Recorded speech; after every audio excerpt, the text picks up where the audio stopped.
CSku, berjumpa kembali dengan manusia Madesu di Easy Film. Baiklah, berikut ini gua akan meringkas band metal paling kontroversi di Kanada bernama Blasphemy. Selain dianggap sebagai pelopor band war metal, mereka juga dianggap sebagai band yang selalu menuai kontroversi. Oke CSku, sebelum kita mulai seperti biasa, kita intro dulu guys. Masa kita mencari manusia, membotakkan mata, mengosongkan jiwa. Saya kesunyian, tak lagi kau dengar. Inilah saatnya engkau melihatnya. Ikutlah bersamaku, berjalan bersamaku, dengan apa yang membara, dengan asap bermakna. Marilah harapan jadi kenyataan. Marilah harapan jadi kenyataan. We're gonna revolt, and on the throne.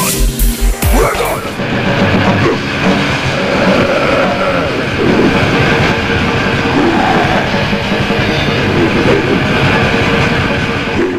Scene dibuka oleh seorang pria bernama Gary Joseph Bull, atau yang lebih dikenal sebagai Gary Bull.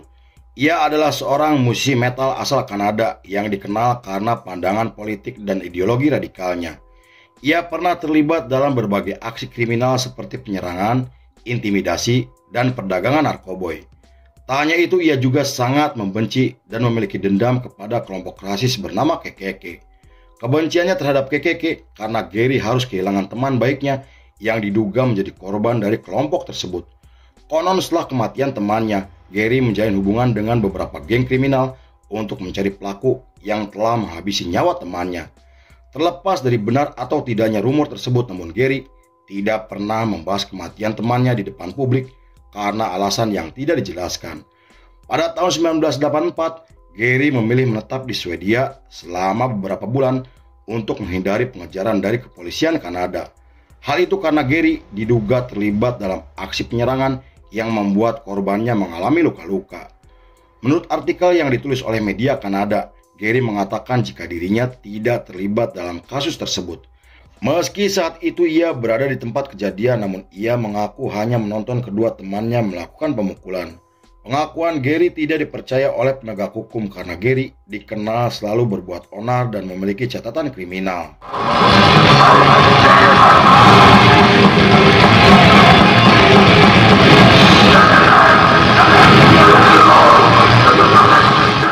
Di sisi lain, selama Gary berada di Swedia, ia mulai menyukai musik metal setelah mendapatkan kaset Venom dan Black Sabbath yang ia dapatkan dari rekan kerjanya. Ia mulai menghadiri acara komunitas yang membuatnya mulai terlibat dengan skena metal Swedia yang saat itu sedang populer di kalangan anak muda. Meski Gary tidak menyukai musik metal dan band Swedia, tetapi pandangannya kemudian berubah setelah mendengarkan album Bathory untuk pertama kalinya. Ia sampai mendalami arti dan filosofi di balik lagunya yang menurutnya sangat mengagumkan. Pengalaman tersebut membuatnya mulai mengikuti perkembangan musik metal di Eropa hingga mengenal band metal radikal seperti Mayhem dan Hellhammer. Kemudian setelah melihat pertunjukan band black metal Norwegia, Gary termotivasi untuk membentuk band dengan citra yang gelap, brutal, dan sangat mengerikan. Pada bulan November masih di tahun yang sama, Gary akhirnya kembali ke Kanada dengan membawa pengalaman baru selama di Skandinavia. Ia kemudian menemui Sean Stone, teman lamanya setelah tidak bertemu selama 2 tahun. Dalam pertemuan tersebut, Gary menceritakan pengalamannya di Swedia sampai memberikan kaset Bathory sebagai hadiah. Ia kemudian mengajak Sean untuk membentuk band yang terinspirasi dari band metal di Skandinavia. Meski sempat menolak, namun setelah memikirkan selama 5 hari, Sean akhirnya mau bergabung dengan band bernama Antichrist. Mereka kemudian merekrut Jeff Drake, seorang gitaris yang mereka temui ketika sedang menghadiri acara komunitas.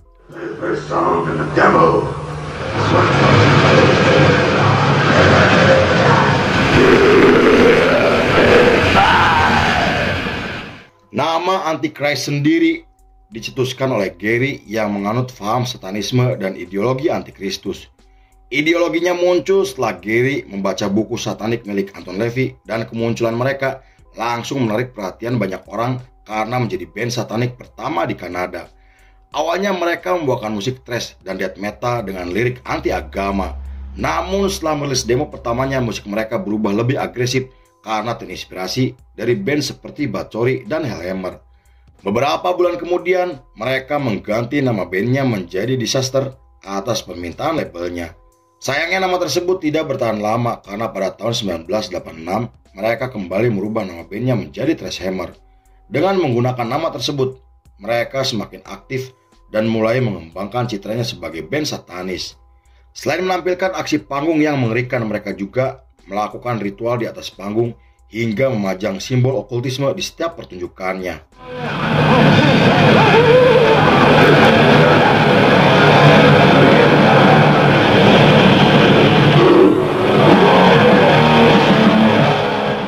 Pada tahun 1987 mereka diundang untuk tampil di acara yang digelar di Montreal, Kanada. Di sana mereka mendapatkan respon tidak menyenangkan dari penonton penganut agama Kristen dan pihak promotor juga didesak untuk membatalkan pertunjukan mereka. Hal itu karena mereka dikenal sebagai band kontroversi dengan citra satanisme dan ideologi antikristus. Namun setelah penolakan tersebut, Gary semakin bersemangat dan ingin membuat banyak orang benci kepada bandnya. Tak lama setelah itu, ia kembali mengganti nama bandnya menjadi Blasphemy untuk mencerminkan ideologi ekstrim, anti-agama, dan penghujatan terhadap agama Kristen. Selain ingin menjadikan bandnya sebagai band paling dibenci di dunia, Gary juga memilih nama tersebut untuk menegaskan penolakan terhadap nilai religius, khususnya kepada agama Kristen yang mereka anggap sebagai simbol penindasan dan kemunafikan. Selain itu, Gary mulai menggunakan nama panggung yang cukup kontroversi untuk menciptakan pesona ekstrim dan penghujatan terhadap Tuhan sesuai dengan ideologinya. Sean dan Jeff juga menggunakan nama panggung yang ekstrim demi menciptakan pesona mitologi yang melampaui identitas pribadi.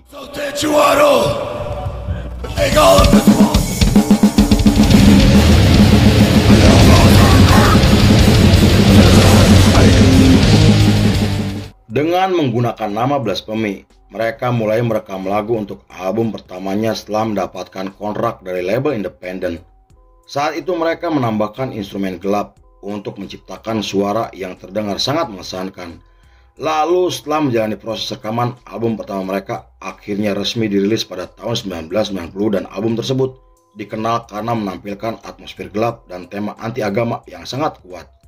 Tak hanya itu, para jurnalis sampai menyebut jika album tersebut sebagai album paling mengerikan yang pernah diciptakan oleh band Kanada dan mereka dianggap sebagai pelopor untuk subgenre war metal. War metal sendiri adalah subgenre yang menggabungkan kebrutalan death metal dengan tema gelap dari black metal. Berkat keberhasilan album pertamanya, nama mereka mulai dikenal secara internasional hingga menjadi band yang memiliki pengaruh besar dalam skena musik black metal dan war metal.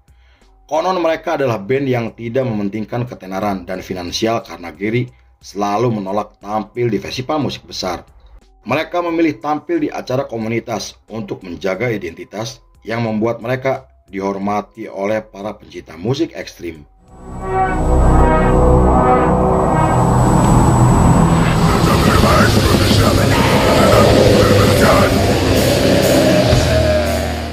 Pada tahun 1991 mereka menggelar tur selama 2 minggu untuk mempromosikan album pertamanya. Dalam tur tersebut, mereka tampil menggunakan rompi peluru, rantai, senjata tiruan, dan atribut militer. Mereka juga membawa ornamen salib terbalik, lambang Baphomet, dan simbol Antichrist untuk menciptakan ritual penghujatan terhadap Tuhan. Hal itu membuat tur mereka selalu dibubarkan oleh kepolisian dan dikecam oleh pemuka agama.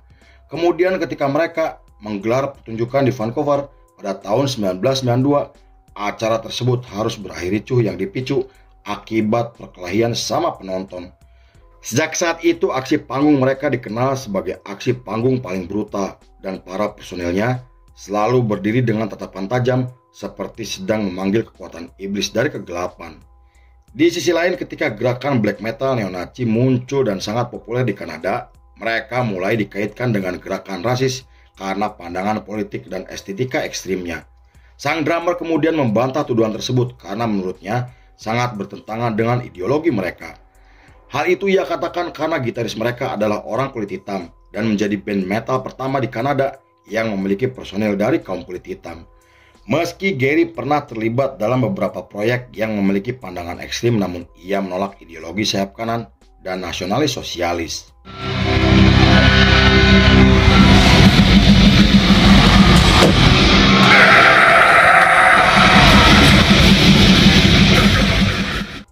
tahun 1993, mereka merilis album keduanya yang menjadi album paling ditunggu-tunggu oleh banyak orang.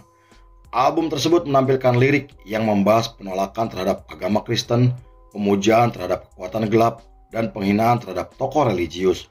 Hal itu membuat kritikus musik menuduh mereka sebagai band yang mempromosikan kebencian, kekerasan, juga penghinaan terhadap nilai kemanusiaan. Tetapi para penikmat musik metal malah menyukai gerakan mereka sampai dianggap sebagai simbol kebebasan berekspresi dan perlawanan terhadap kemunafikan sosial. Kemudian untuk mempromosikan album terbarunya, mereka menggelar tur Eropa bersama beberapa band Skandinavia seperti Immortal dan Rotting Christ. Selama menggelar tur, mereka dianggap membawa energi liar dengan aksi panggung yang sangat brutal. Gary juga semakin gencar berorasi dan memprovokasi para penonton yang membuat beberapa pertunjukannya harus dibubarkan karena berakhir ricuh. Para promotor juga sampai membatalkan beberapa pertunjukan mereka karena tidak ingin terlibat masalah atau berurusan dengan pemuka agama.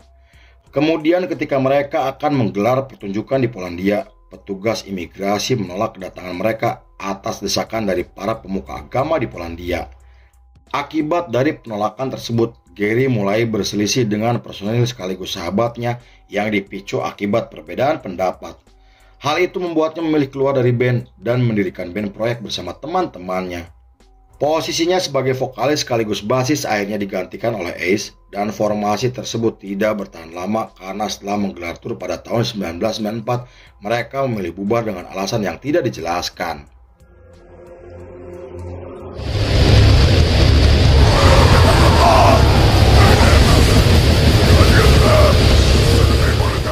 Pada tahun 1999, Gary dan Strom memutuskan mereformasi Blasphemy dengan merekrut 2 personil baru. Kembalinya mereka disambut baik oleh banyak orang karena ingin kembali melihat kegilaan mereka di atas panggung. Di periode tersebut, Blasphemy dikenal sebagai band paling rusuh karena selalu membuat masalah sampai terlibat perkelahian dengan penonton dan petugas keamanan. Strom juga pernah ditangkap oleh petugas imigrasi Belanda karena menyelundupkan barang haram ketika akan kembali ke Kanada. Meski sempat ditahan, namun Strom kembali dibebaskan karena narkoba jenis ganja legal di negara Belanda. 2 tahun kemudian, tepatnya pada tahun 2001, mereka menggelar pertunjukan gratis yang kemudian menjadi album live pertama mereka. Pertunjukan tersebut dikenal sebagai pertunjukan legendaris karena menampilkan atmosfer ritual dan energi mencekam.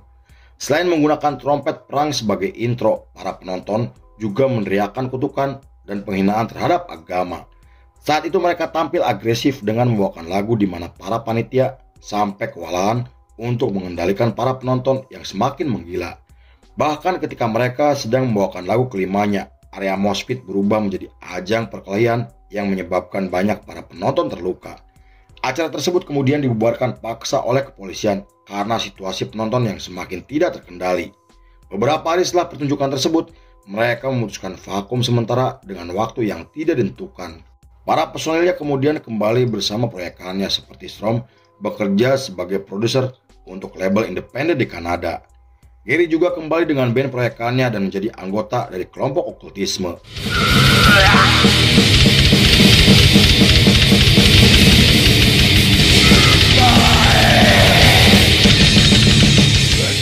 Pada tahun 2010, muncul rumor yang mengatakan jika Blasphemy akan menggelar tur reuni. Gary kemudian membenarkan rumor tersebut karena ia dan kawan-kawannya telah melakukan sesi latihan selama 3 hari. Namun 2 minggu sebelum mereka terbang ke Eropa, pihak promotor membatalkan pertunjukan mereka setelah mendapatkan tekanan dari pihak keamanan, pemerintahan, dan pemuka agama. Pemilik klub juga menolak kedatangan mereka karena takut terjadi hal yang tidak diinginkan. Sampai saat ini, Blasphemy masih aktif dan terus konsisten meski tidak seeksis tahun 90-an. Karya mereka juga telah diakui oleh dunia yang menjadikan mereka sebagai band war black metal berpengaruh di Kanada. Terlepas dari citra dan kontroversi yang sering mereka tampilkan, namun mereka telah menginspirasi banyak band metal di seluruh dunia. Lalu film pun selesai.